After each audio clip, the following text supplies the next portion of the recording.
Hello there guys, this is Solid Shepard bringing you another video. Final Fantasy VIII is probably one of the most misunderstood games in the Final Fantasy franchise. Between 7 and 9, I feel like it got a lot of unnecessary hate. It is very popular to hate on, but personally, it is my favorite Final Fantasy game. It was also probably the most influential game for me personally, period. I remember falling in love with playing the demo that was on the old Pizza Hut demo disc, which I played countless times. One weekend, it was my dad's weekend to have me and my sister. My parents were divorced, and my stepmom's friend was looking after us while her and my dad were off doing something. Her kids were older, so I guess she missed spoiling her kids. I don't know. But she brought us to Blockbuster and let me rent 3 video games for my PlayStation 1. 2 of them were Tony Hawk, I don't remember which one, a crappy Incredible Hulk beat-em-up, and Final Fantasy VIII. Tony Hawk was alright, and the Hulk game was very throwaway, but man, I couldn't wait to dig into Final Fantasy VIII. Let's just say I very much enjoyed myself. Talked the game up to my own mom, and ended up getting it for Christmas. I was so excited. I probably played that game more than anything that wasn't Madden on that console. I credit it as the reason I fell in love with gaming. From this point forward, spoiler warning for a 22-year-old game, suffice it to say, I love this game. One of the big key pillars of the game is the contrast of Rinoa and Squall's character, their relationship, and Squall's character development due to said relationship. So in a game so focused on relationships, and where there seems to be connections between every character going back all the way to their childhoods, many fans thought it was strange that the final baddie, Ultimecia, was just some random evil sorceress from the future, wanting to time compress all reality because F 'em, that's why. Why? Because f*** 'em, that's why. So obviously many fans started doing what they do best, theorizing. Who is Ultimecia? And how is she connected to the others? The story premise behind this theory is Rinoa became trapped in this loop of time. Squall goes to stop her future self. They stop her, but Squall is lost. The present her falls into madness over the years, until she eventually becomes Ultimecia, who is trying to break time to either end the cycle, or because she knows Squall from the new timeline will show up to stop her so she can see him again. Unfortunately, she equips Griever, Squall's ring, as a guardian force. She borrowed the ring from him during the game, and was an obvious connection to him.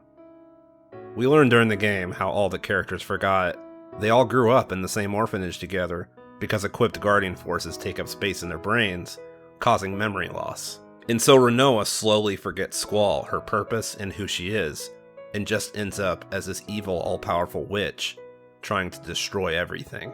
This is how we ended up with the Rinoa is Ultimecia theory. Now yes, I know that the Guardian Force is only Griever because Ultimecia basically pulled it from Squall's mind. But with that argument, you can also ask why she specifically chose Squall. Maybe in her subconscious she still knew. Either way, it seems to be all about Squall. Some would question why Ultimecia made Cypher her knight then, but there are a few explanations. First, that was Cypher's dream, not Squall's at the time. Cypher was also the first one to be romantic towards Rinoa in some way, if you remember. She was hoping Cypher would be the one to show up to help with the timber situation, not Squall. It's also likely she just saw Cypher as a tool that could be easily used, talking about Ultimecia, not Rinoa. The biggest supporting factor is the ending itself. The ending seems to imply that this time loop / compression was ended due to Rinoa finding Squall finally, thus him not being lost. This seems to imply that was pretty important for some reason. There is also the conversation that they have on the Ragnarok before landing back on Earth, when she tells Squall she just wants time to stand still.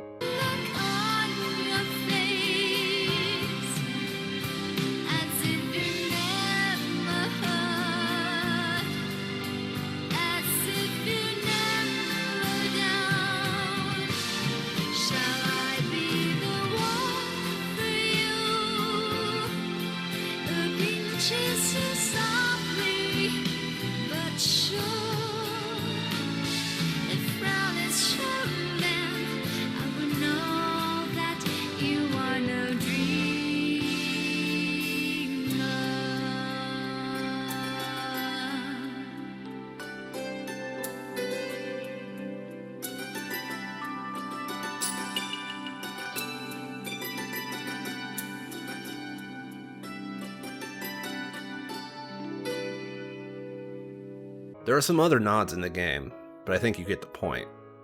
Remember, at the end of the day, this is simply just a theory. It is true that Tetsu Nomura has come out and said this theory is not true, but he was not the lead director. Yoshinori Kitase was.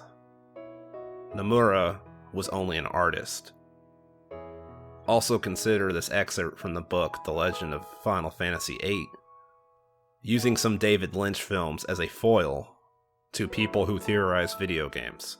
The film's complex structures and labyrinthine plots are legendary. Lynch has always enjoyed making films that elicit overly complex, even surrealist theories. This, however, doesn't stop the director from having his own interpretation. When Mulholland Drive was released, discussions about the film didn't revolve around whether it was good or bad. People were far too busy debating its meaning. In an attempt to turn viewers into detectives, Lynch even came up with 10 clues. There were remarks intended to shed light on the plot. Thus, certain films of other fictional works, including video games, embody their creators' desire to mystify the public and stimulate fans' imagination. It's an excellent way to foster exchange, discussion, and debate. So to sum up this excerpt in short, creators may have their own interpretation of their works, but that does not necessarily make fan interpretations wrong, especially in stories that are this cryptic and leave so much room for interpretation. Also, from the same book and chapter, in reference to Star Wars changing Han shooting Greedo first in 1997, George Lucas explained that he didn't want children revering a hero who preemptively kills his enemies in cold blood. Since Star Wars had become a universally renowned saga, he chose to alter the scene slightly, with Han acting in self-defense. This caused considerable controversy, and the scene was changed again in 2004. This time it depicted Han and Greedo shooting practically at the same time. It didn't make any difference, however. Most fans still believe that Han shot first. Thus, fans do not always believe that a screenwriter or director's vision is sacrosanct, especially if it doesn't mesh with the past. So Nomura's word doesn't mean you shouldn't theorize. A theory is just that, a theory. And much like the Mass Effect 3 indoctrination theory, if a theory helps you enjoy a game better, there is nothing wrong with you believing it. It's called headcanon. Just don't push your headcanon on others as fact, and there's absolutely nothing wrong with it. Anyways, guys, let me know what you guys think in the comment section below. If you are enjoying my content, please leave a like and subscribe. As always, this has been Solid Shepard, and until next time, I should go.